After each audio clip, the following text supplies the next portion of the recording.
Welcome YouTube to another installment of Anime Mondays. This is yours truly, The Geek Life. As always, keeping everybody's life geeky. Now today on Anime Mondays, we'll be talking about something that's integral to the whole world of Naruto. It is, of course, the chakra nature.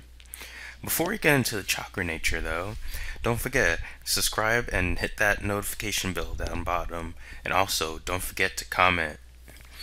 Now, within the world Naruto, there's this basic concept called chakra natures. What is chakra natures, you say? It's pretty simple. It's basically the nature of somebody's chakra. Now, there's not a whole lot to talk about when it comes to that, but let's dive deep into what it is.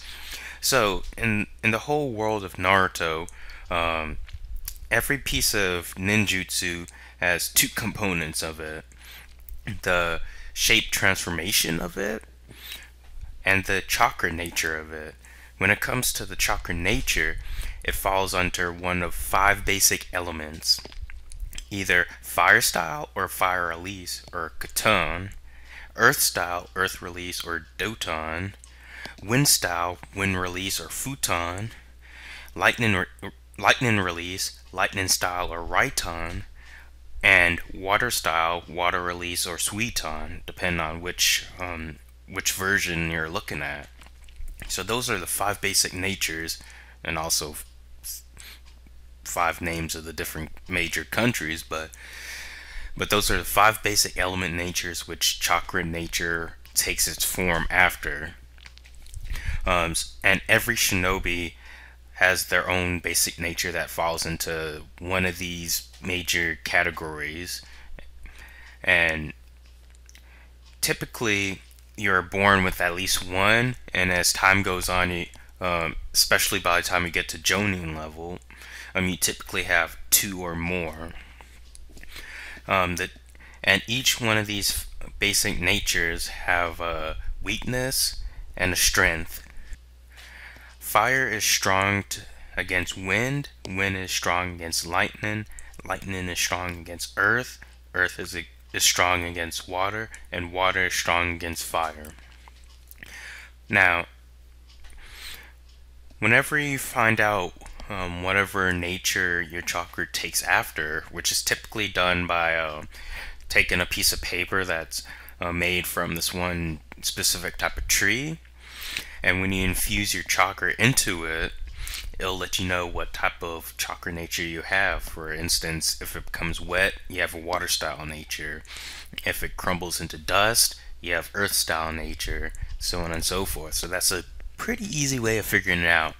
But once you know, basically all you have to do is just infuse your chakra with this chakra nature, and then once you master that, as well as your shape transformation, you'll be able to actually expel whatever type of elemental ninjutsu that you're trying to go for.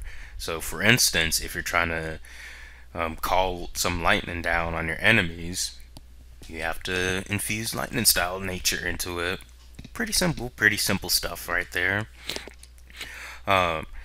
Also, there's two other special types of chakra natures called the yin and the yang nature transformation, and by extension yin yang nature transformation. And those are all your different non-elemental type of ninjutsu. So your medical ninjutsu, your shadow possession ninjutsu, genjutsu, so on and so forth.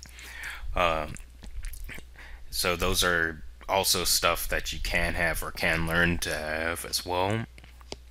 And in addition to all of that, if you happen to be born with two or more chakra natures, which can be rare depending on what you're born with, you typically have something known as a Kekkei Genkai, or three or more Kekkei. Those are basically special types of chakra natures where you're taking two or more of the basic nature transformations and you're infusing them into your ninjutsu at the very same time.